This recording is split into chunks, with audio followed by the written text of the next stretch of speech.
Hi all అందరికీ నమస్కారం. ఈ వీడియో చూసే ముందు జై శ్రీరామ్ అని కామెంట్ చేయండి.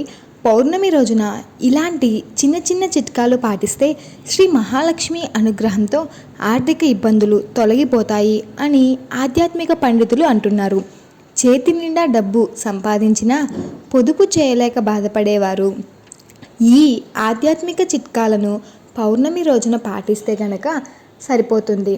పౌర్ణమి రోజున లేదంటే మంగళవారం లేదా శుక్రవారాల్లో డైమండ్ కలకండాను ఇంటిలోనికి తీసుకొని వచ్చి కామాక్షి దీపంలో వేసి వెలిగించడం చేస్తే శ్రీ లక్ష్మీ కటాక్షం లభిస్తుంది.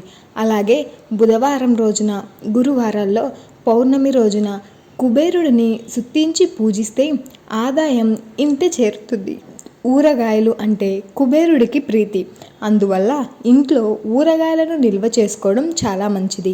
ఇలా చేస్తే ఆదాయం లభిస్తుంది. అలాగే ఇంటికి వచ్చే సుమంగళి మహిళలకు నీటిని ఇవ్వడం, పసుపు కుంకుమలను ఇవ్వడం ద్వారా జన్మల్లో చేసిన పాపం కూడా తొలగిపోతుంది అని ఆధ్యాత్మిక పండితులు చెబుతున్నారు. హోప్ యూ ఆల్ గైస్, మీకు ఈ వీడియో నచ్చినట్లయితే please do like, share and subscribe to my channel.